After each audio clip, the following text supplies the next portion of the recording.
जेव्हा आदामानं पाप केलं माणूस दैहिक झाला, शारीरिक झाला. आज माणसाला आत्मिकतेपेक्षा जास्त शारीरिक दैहिक पाप करायला आवडतं. डोळ्याची वासना, कानाची वासना, हाताची वासना, पायाची वासना, किती वासना आहे.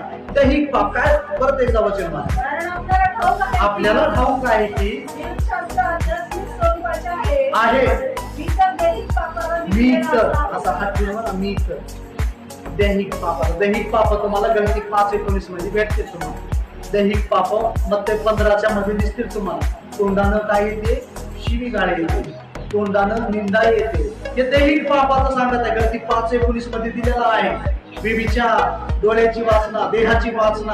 आज आपल्याला या देहाला कसं तृप्त करता येईल, या देहाला कसं पोटभर देता येईल, या देहाला कसं सोन्यानं मळवता येईल, या देहाला कसं साडीनं मळवता येईल, या देहाला कसं इशीनं चांगला आनंद घेता येईल, हेच आपण देहाचे पाप करत बसतो. इथं उद्देश आपला काय आहे?